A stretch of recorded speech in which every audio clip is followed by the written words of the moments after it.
class until just a few moments ago. So has that been running? You saying that's been running though? It's been running. Okay. I'll load them both. Okay. Hopefully we didn't, well, I'll know when we're Okay. done. All right, does that make sense? JSR. Then when we're done, we just take R4 and we save it into square number.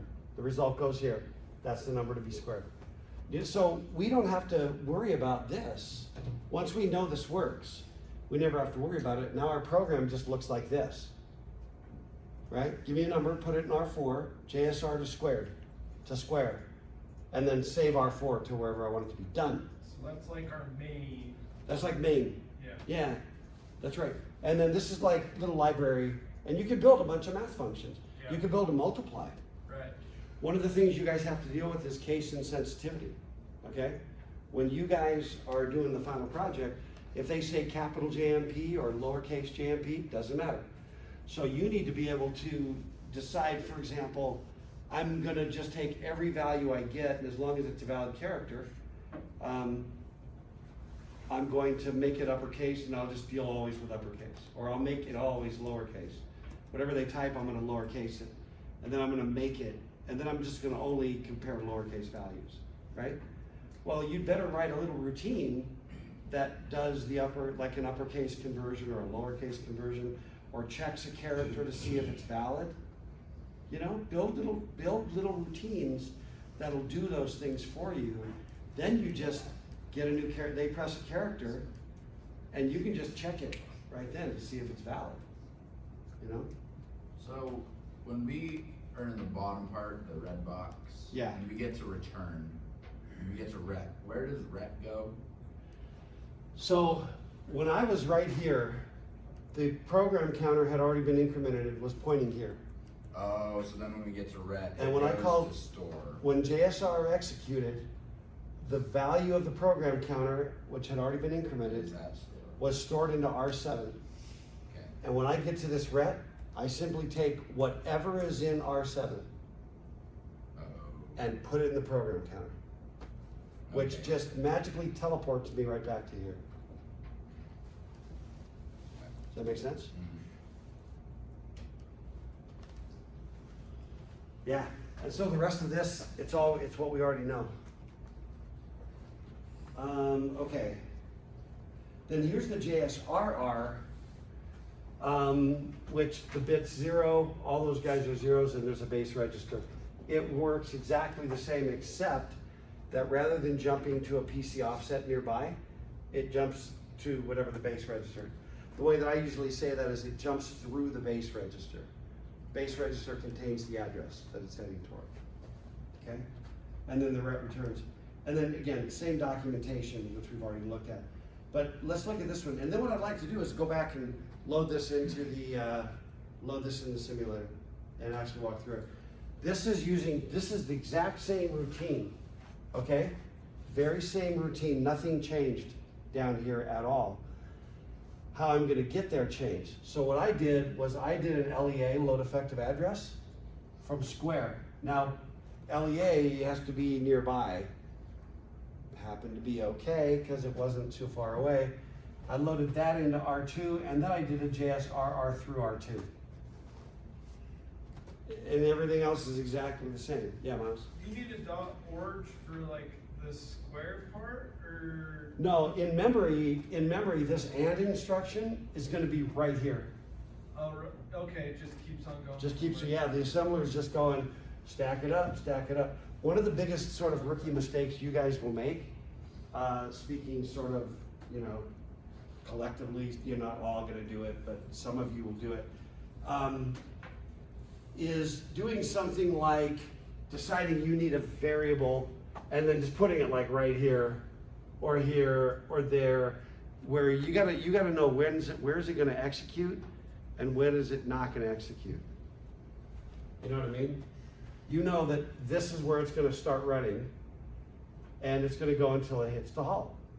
And that this jump subroutine is gonna pivot execution to here till it gets to the ret, and then it's gonna be here. So these are fine living right here. They're still just new bytes, right? Words in memory, that's a word. you know, 3,000, 1,001, 2, 3, 4, 5, 6, 7, 8. The assembler just crunches up. But I don't care because when I make the jump to the subroutine, I blow around this data. So usually when you're trying to hang on to local variables, stick them outside. You know, you can put it up here, you can put it down here, you can put it down here, you know, when you need local variables. So you used LEA there in JSRR because you wanted to keep the program counter in R2 and not R7? No, it's still R7. No, I did that because of a need to arbitrarily demonstrate the JSRR subroutine call versus the JSR call, just to show you how they're similar and how they're different. Okay. But in other words, what I would normally do is have like a table of addresses. And I would be using an index into this known set of addresses, you know? And then based upon that, I would pull that out, and that's when I've got JSRRs, when I've got subroutines all over heck, you know, they're just everywhere. Yeah. So I want to be able to just go to my little address table and look up, you know, the multiply routine is at this location, put that address in R2 and do a JSRR. Okay. And I'm teleporting all the way across the system, Yeah. you know, somewhere else. And RET is a jump through a register. Yeah. Boom, teleports back. So I can go, you know, like hyperspace. JSRR more like a hyperspace call. JSR more like in the same solar system. Okay. That makes sense. Yeah. Got it. So it's when your PC offset can't reach where you need to go, kinda? Right, when the PC offset. Right. Yeah, because you're always limited to, what was JSR? Was that 11? Yeah. Yeah, if you're outside of 11 bits of, you know, Distance. what is it, 2 to the 11th, so like 2 to the 10th, about a K plus or minus, you get outside that, then, you know, and branch is gonna run out even faster, right, plus or minus 2 to the 8th-ish. Yeah. Let me jump over and just show you, we can get to those other questions as well. Let me see.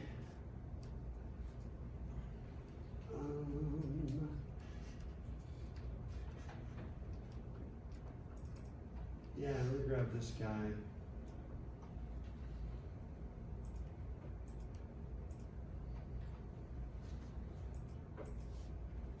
I just want to walk through it so you can see what's going on again, and then let's get over to ask about, you know, and any other, you know, things that are nagging at you with respect to module 9 homework. Program counters at 3,000. That's where we're set. What happens here? I'm going to use next, so that I'm just skipping past. I load from num into R4. Watch R4. Right, gets 3. I now, actually I'm gonna do step because I'm gonna go into the subroutine, okay? Now at this point, the program counter is 3001, which is here. As soon as I fetch that JSR instruction, program counter is gonna be 3001, then I'm gonna execute it, and then I'm gonna be where the label square is. Also, notice what I was talking about. It's like, there's my code, there's the halt, there's num, there's square num. Here's the start of the subroutine, right? In the bytes, in the words, in memory, they don't care. Long as my logic keeps me from executing num. You know, if I took the halt out of there and it just came, you know, dropping through my data, you know, you gotta be careful about that. So if I go step, And then R7 changed the 3. look, that's right. Look at R7, 3002, right? And what is 3002? If you look at it, it's the location in memory after the JSR, all right? So now I just do, I'm just gonna go, you know, boink, boink, boink, and now I did the 3 times, right? Notice that R3 has 9 in it, which is the square value, right? instead of a 3. Oh, we take that value R3, we add it to 0, and we just stick that into R4. R4 now has the value so that when we ret, the calling routine knows that there was, that the value's in R4. Now there's the ret. Program counter 300C, because we're right here. R7 says 3002. When I do the ret, it's going to teleport me right back to 3002. And notice that that's where the program counter is. R7, and R7 is still 3002. Now that's where I'm going to fetch from. Yeah, Miles? Is there any reason why you put the value to R4 and that, like, the squared value to R4? Is there any reason? To pass the value back. Right, but you could have kept it at R3, right? Could have, yeah. Right. No, that's right, and I would just have to document my code to say value is passed into R4 and passed back in R3. Oh, it goes I would just change the into documentation. Okay. We would Yeah. just change the social contract. Okay. And the only reason I think that I changed it, like, let's use R4, was it was kind of like, R4 is already trashed on the sender side, Because I'm writing this little square routine to be used by anybody, anywhere. And so I want to limit the amount of registers that you have to trash just to call me. You know what I mean? So if you got to burn 3 and 4, then that maybe is a little more work, but if you just like trash 4, only 4, Yeah. And the nice thing about push it on a stack, pop it off the stack, is that you have none of that. If I want to, it comes from a register and I push it on a stack and I pop it back wherever I want it, and that's very efficient. Okay, and now I've got R4 and I'm going to store it into square num. So the store routine, if you go look it up again, is you use a PC offset to send it to square num, which I'm going to do. And now square num has 9 in it, and now we're going to run the halt instruction, which we're still going to fix that so it doesn't trash all the registers. Does that make sense? Is that working? And then JSRR is really just that, it's that same idea that we looked at with the code. Okay, let's talk about this homework thing. Are there any other questions about the subroutine? It's a really powerful idea. It's not that complex. There's not, like about everything we've done, it's like a rapid succession of things that individually are not that complex. It's kind of more of that, but it is not that complex by itself. Okay, so what is homework number 4? It's one where you count the number of ones in a value. Is it a 16-bit value? What's it say? What's it say?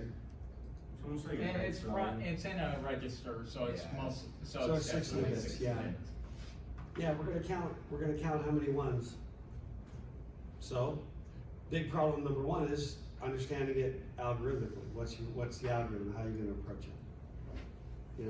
After that, it's gonna, you gotta code it. But typically, just understand this, getting the logic straight is the hard part. Coding it is not the hard part. Okay? Before you go, Corey, what's your first thought? Pedro? I was just, when I saw that, I was thinking about some ways I could do that. And Do an example here with 8 bits. Just, what got me trapped is that whatever I wanted to do, I was limited to the amount of numbers I have afterwards. In the end, I only have maybe 5 or 9 max. I just didn't know how I could necessarily count that specifically. At first, I was thinking I could maybe add the numbers itself to something. Let me try to explain. In the binary, I'll add the binary, and then if it was 1, I'll add 1 to something else, to a register or something. But I'm not tracking.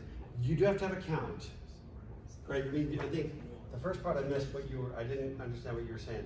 I think you're saying, let's just take R2 and set it up as a counter. Yeah. Because it starts with 0, that's fine. Let's just see the logic, then we'll have a way to, I need a way to compare it and a way to store the Yeah. count. Yes. And I was stuck in a way of comparing it, how I could compare the data to see if it was a Yeah. one there or not. So I need to be able to look at an individual bit. How many different ways are there to look at a single bit out of a bunch? What are ways you know to look at a single bit? And it with, Yeah. But 63 times over. Yeah, one of them is you AND it with some bit pattern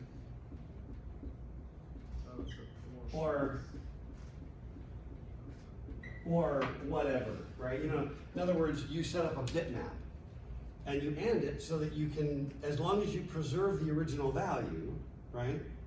Yeah. Does using not also work? Like selecting a specific bit or? No, I mean, all it'll do is turn the ons off and the offs on, and you're still just left with another bit pattern with the inverse of the answer, but the problem doesn't change, you know, the approach.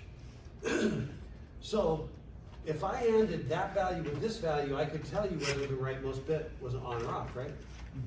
I could do the same thing, so I could conceptually, it's not the only way to do it, but I could conceptually,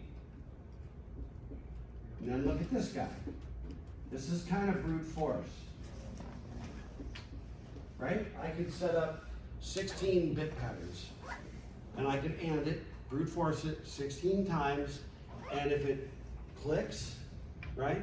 And if the value is non-zero, then I increment my count, right? Does that make sense, Pedro?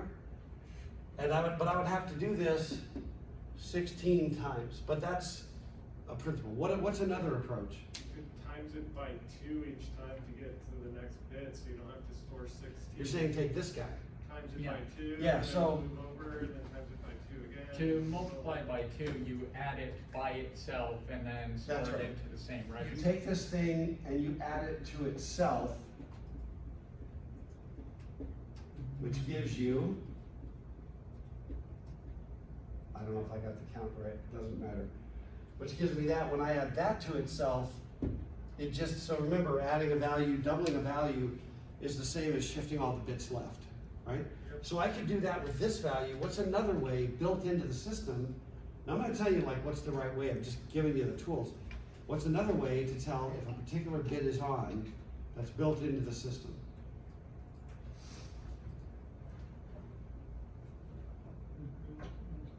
could you just calculate the number associated with it?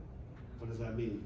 Where, What does it mean to calculate? so like if you have the number 15, so it's like 0, 0, 0, 0, 1, 1, 1, 1. Could you take the number of that binary code and do it that way? Oh, map it. So in other words, you'd compare it to a certain, yeah, the problem To is you'd its- have to to have its, 2 to the to 16 its possible decimal. comparisons for every bit pattern. That'd be butt ugly. That's butt uglier than we already talking about. No, what's a built-in way to tell? There's a certain bit that has a special purpose and a built-in way to check if it's on. Branch. Did you say French? Branch. Branch. No, branch depends on the condition codes. Yeah, but you said it has built in, it has a way to check Yeah. something. Yeah, but branch on what? I don't know. You could use branch on this, cause if it's and 1 and 1, that would be 1. Let me ask you this. Is this number positive or negative? Negative. Oh, yeah, so. How do you know? 'Cause the first So one's another one. approach is look at this value and tell me if it's positive or negative. So you If it's times- negative, right? Negative, then I add 1. Then what do I do? Times it by 2. So you Right, move by it- adding it to itself. Yeah. Now shifted all the bits. Now the next one's gonna be positive, positive, negative, negative, until Oh. what's my end condition? When you. When the value's 0. Yep. Yeah, when the thing runs out. Yeah. I mean, there's a lot of different tools at your disposal. Some of them get super elegant, some of them get super butt ugly, right? So in one case, you're moving the number itself and transforming it. In another case, you're taking a bitmap and transforming the bitmap. But you know what I mean? You're moving this guy to the left, or you're moving the bitmap to the left, but they both work with, you know, your mileage may vary in terms of what is most elegant to you. Does that kind of help, at least? You know, it's really meant to just say, what are the tools at your disposal to do this thing? We have just a minute, 2 minutes. Any other like homework hints or things that are kind of killing you? Do you have to fill before you run the code? Do I have to what? For number 6, there's one where. I didn't understand the words you said. You either said build, fill, bill. I think those are my 3 options. Fill. So there's one where you do an add and then you call a letter, kind of like how you call a label. Okay. Do you have to initialize the label before you call it? Or can I call A and then it just finds A? Yeah, because what it does is the first pass, it'll make one pass through looking for all the labels and building the okay. symbol table. So you can have labels coming late after you or before you, Okay, doesn't matter. that makes sense. There were early languages where you could literally only reference a label that had come before you, so that you didn't have to make an extra pass, because computers were so slow that an extra pass of the compiler to build a symbol table was gonna cost you like 5 minutes. That makes Those were the good old days. Yeah, any other nagging questions? Okay. Alrighty, I think we're done.